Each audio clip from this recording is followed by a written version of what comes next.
আসসালামু আলাইকুম। ফিরে গেলাম সেই ছোটবেলা আবার।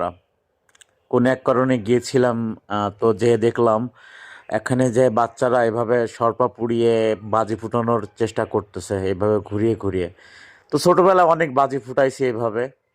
অনেকখান থেকে যখন খেজুরের রস রস কাটার জন্য, খেজুরের রস সংগ্রহ করার জন্য গাছ কাটা হতো, তখন এইভাবে সরপা কেটে রাখতো। আর আমরা এটা সারা দিন ভরে কুড়িয়ে এনে তারপরে সন্ধ্যার পর কোনো একখানে আগুন জ্বালিয়ে কচুর পাতা ফুটা করে তার ভিতরে দিয়ে এরকম আমরা ফুটাইছি।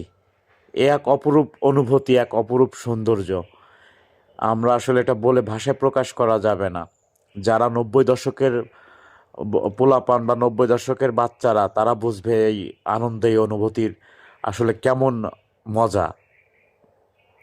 আর যারা শহরে বাস করছে তারা তো আসলে এটা সম্পর্কে বুঝবে না। এত সুন্দর একটা দৃশ্য আমি যা ভিডিও করলাম যে আপনাদের সঙ্গে শেয়ার করব, আপনাদের না দেখায় আমার যারা ভিউয়ার আছে তাদেরকে না দেখায় থাকতে পারলাম না, তাই এটা ভিডিও করলাম। তো আমার ভিডিও আপনারা লাইক কমেন্ট শেয়ার করে সঙ্গে থাকবেন। ধন্যবাদ।